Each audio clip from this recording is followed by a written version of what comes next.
Hi, Mary and Monica. Hi, Dr. Swift. Hi, Dr. Swift. You guys, thank you so much for coming into to our room today. This is our new WPP meeting room, and we've got some new breakout rooms. If you guys want to follow me, and we'll walk by the breakout rooms, and then Sure. we'll go see what Monica has posted at the end. Okay? Okay, sounds good. Sounds good. Okay, this first one is our social participation and civic participation and employment. And this breakout rooms, I found some very nice images that I liked for this one. And we've got, if we were to go inside, which we don't need to today, we can see the presentations that were given in class. And those are the Preparedness ones. And Chris came last week, and we met in there, and we had a really nice talk. And he talked about all the things that he's interested in. And there's some geodesign examples in the geodesign space. And what else is there? That's a really cool Parklet example. And then a video that we took in our a geodesign like space like this that Ron created, that we can create other things like that if we want to design geodesign, like spaces, outdoor spaces that are age friendly. And in here we have our community and health services room and some great presentations that were given by the faculty there. And then down here in transportation, we were just in here a minute ago, and and Brian's back, so maybe he can join us. And in here we had this really cool thing. Let's go in really quick, guys, and look at that Now Lyft and Uber program. There's a little presentation, or kind of a website about how Lyft and Uber have launched programs to cater to seniors. So that was really cool. And then here on the left, I love this picture. This is a really nice futuristic, what we all wish that the city would look like, right, in the future, maybe clean cars. And then on the right, here's a great idea that is something, it says public park. That's public park. That's a Parklet. Someplace really nice to hang out with the bus or not, and just hang out with your friends. So let's go out here again, out to the main room, and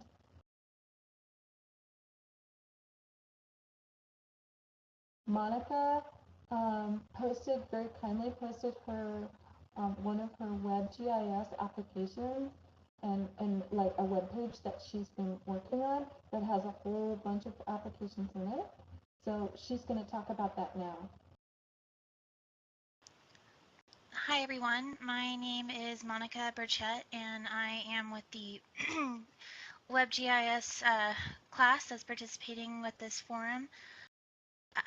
This right here is my pretty simple map about local cooling centers that are within LA. I've got a couple of Google Maps that are embedded within this web page. It basically shows you the center point of LA, so you can get a little oriented. It also has a weather widget. I'm sorry, what?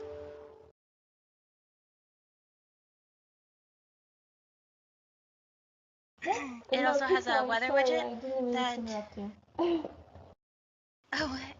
it also has a weather widget within it that shows you the current temperature within LA. So if you are coming down here or you start to get concerned about the heat, you can see the current weather, as well as a link to all of the areas that are publicly accessible cooling centers. These links send you to maps that give all of the locations of the senior centers within LA, the locations of recreation centers that are available as cooling stations, and any local libraries within the area.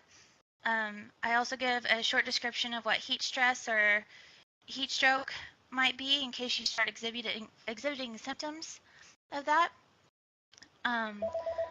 For future development, I am hoping to continue on and about all of the cooling centers of LA within this first, within this first map. So this first embedded map, you see an example of 7 that are clustered all together.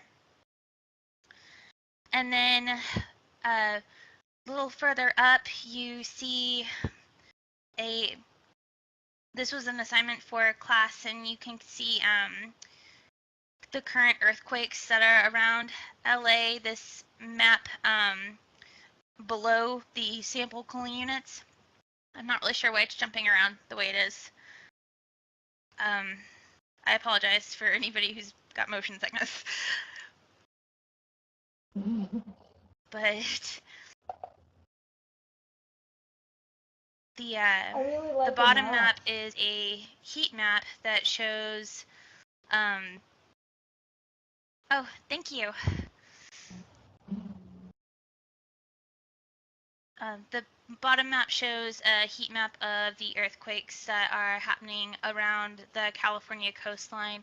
So these maps aren't intrinsic to just the LA area. However, since emergency preparedness is very important for people who live along the San Andreas fault line, we felt like it was important to go ahead and map those because I felt like they might be useful at some point within this practicum.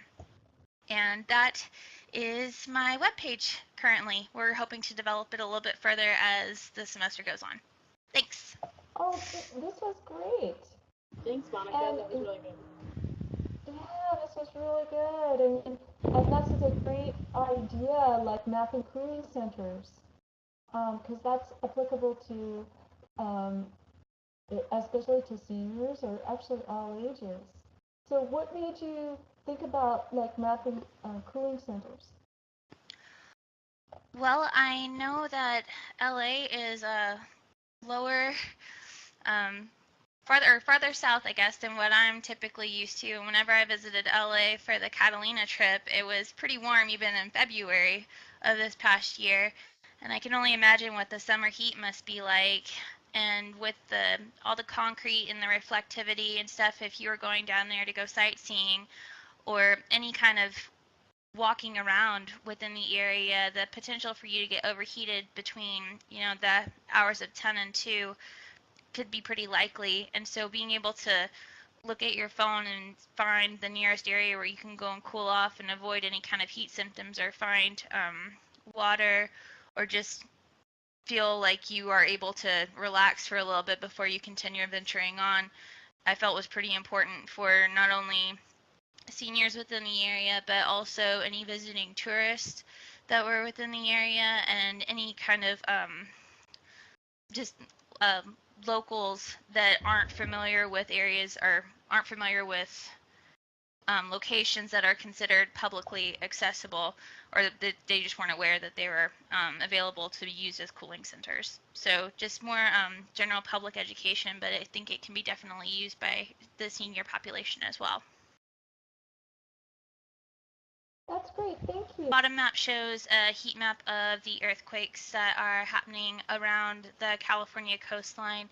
So these maps aren't intrinsic to just the LA area. However, since emergency preparedness is very important for people who live along the San Andreas fault line, we felt like it was important to go ahead and map those because I felt like they might be useful at some point within this practicum. And that is my webpage currently. We're hoping to develop it a little bit further as the semester goes on. Thanks. Oh, this was great. Thanks, Monika. That was really good. Yeah, this was really good. And that's such a great idea, like mapping cooling centers, because that's applicable to, especially to seniors or actually all ages. So what made you think about like mapping cooling centers? Well, I know that LA is lower, farther south, I guess, than what I'm typically used to. Whenever I visited LA for the Catalina trip, it was pretty warm even in February of this past year. And I can only imagine what the summer heat must be like. And with all the concrete and the reflectivity and stuff, if you were going down there to go sightseeing or any kind of walking around within the area, the potential for you to get overheated between, the hours of 10 and 2 could be pretty likely. And so being able to look at your phone and find the nearest area where you can go and cool off and avoid any kind of heat symptoms, or find water, or just feel like you are able to relax for a little bit before you continue venturing on, I felt was pretty important for not only seniors within the area, but also any visiting tourists that were within the area, and any kind of just locals that aren't familiar with areas, or aren't familiar with locations that are considered publicly accessible, or that they just weren't aware that they were available to be used as cooling centers. So just more general public education, but I think it can be definitely used by the senior population as well. That's great, thank you. Hi, Chris. Hello, Dr. Swift. How are you today? Oh, I'm great. I love this this new breakout room. Thank you, Ron, for creating this breakout room for us. Oh, you're welcome. Communication and information. This is the one of the groups in the WPP practicum. And Chris and I are hanging out in our break room today, talking about thoughts about the emergency preparedness and resilience and the communication aspects of the project, and any ideas that we have about applications, such as websites or apps that would be useful to seniors. Yeah, that's absolutely right, Dr. Swift. I think, coming from my experience, I did some emergency management in Maricopa County in Arizona, and then was a volunteer and worked full-time with the American Red Cross there as well. And one of the aspects that I gleaned from those experiences was that communication, above all else, has to be very clean, very simple, and does not entail any sort of extra meanings. And especially when it comes to disaster preparedness, and especially, or even worse, when it comes to response, we want to make sure that when emergency managers or city officials or whomever needs to get a message out about a particular action or taking a certain precaution, that message is always consistent. So at least from a content perspective, we have to always be very cognizant of that. And then taking that into technology, I think has, or at least what I've seen, has really helped just spread that message that much more rapidly. And hence all the reason why we need our content to be absolutely clean and precise as possible. Oh, that sounds great. Yeah, I was reading through all the students, their online discussion from one of the from the most recent discussion forum, the second one, and there are some fabulous questions in there. And I noticed, yeah, I would agree. Yeah, one of the best questions that the WebGIS students kept asking is, perhaps we could see some examples. So we are, preparing some examples that would have been shown earlier today, like during the charrette, some examples of outcomes of this project, which of course will be shared with the WebGIS students. Yeah, absolutely. I think part of one of the daunting tasks of developing a decent or at least adapting a technology approach to communication is to see kind of what's already been out there. And that's not in the sense to avoid reinventing the wheel, but perhaps taking a look and seeing maybe there's something we can improve upon, which an existing technology that people already know how to use very well. I know, for instance, in Maricopa County, our flood control district there, they had a really fantastic website where, specific, of course, to their cause, monitoring the flood water levels across the various streams and creeks around the area. But you could click on these links and see videos or photos and even real-time stream gauges. So it was nice and simple, really straightforward, and yeah, and it was part of a platform that looked familiar. So if people use Google Maps already, or if they were using Esri products, it was it's a really cool product to see. So yeah, I would agree. Definitely seeing what else is out there can help at least break the initial ice in terms of how can we either take something and improve upon it, or okay, that was great, but now we can move on to this next level. this is our big meeting hall with all the breakout rooms. So let's walk down to our that tabbed wall where you posted the map. And this is a really Absolutely. nice example of the kind of apps and websites and things that we can build. So if you have, if you could come up close to the map and then tell us something about this interactive online web map.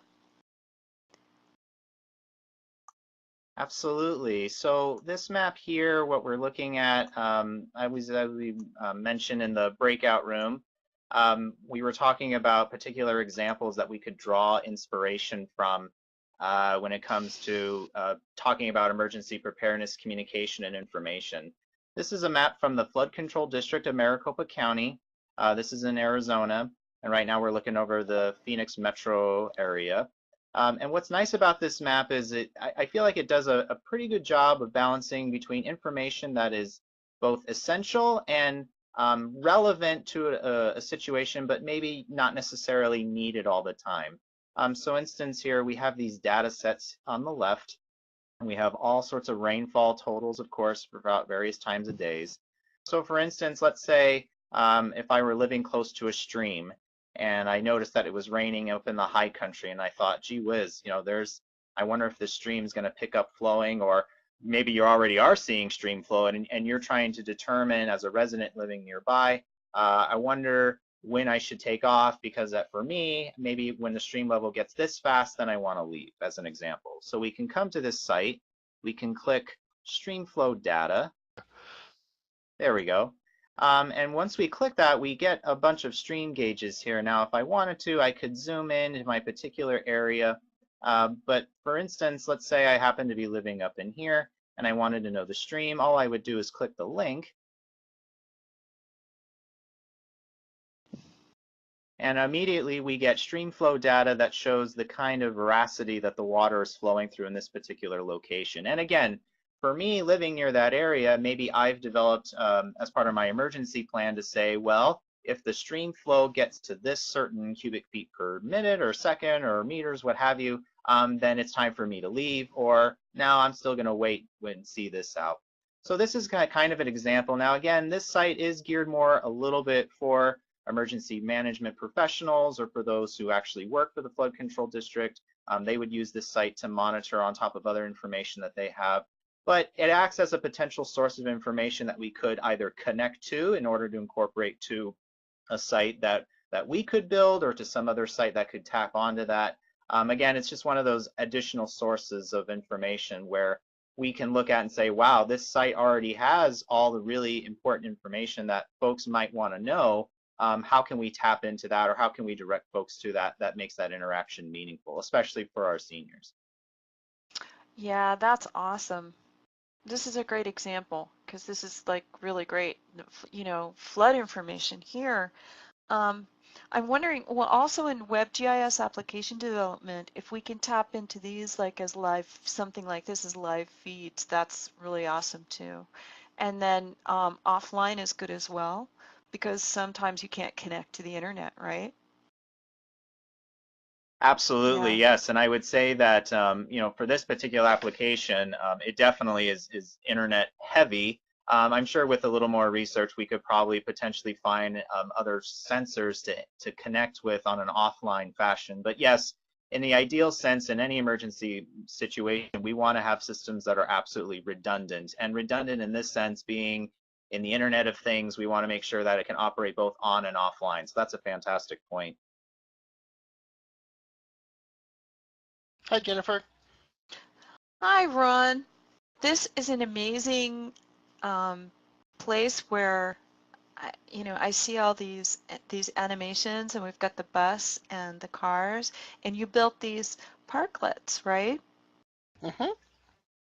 Okay, so our original thought for using a scenario like this was to give an example of the kinds of things we could do outside in terms of geodesign that would make the environment more friendly, especially to the elderly. So right here we have our kind of static park bench or a bench where you're waiting for a bus.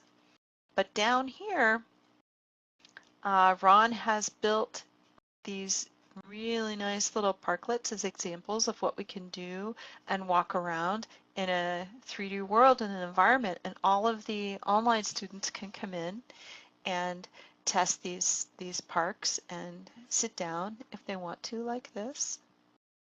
So here I am sitting and looking and saying, oh, nice flowers, and there's Ron sitting next to me. And we can add things, like we can add objects and talk about what would be really nice to have if you were sitting in waiting for a bus. It's a beautiful space. Yep. Yep. So let's go to the next one. Gonna go this way. And we can add more trees and more grass and things like that. Want to.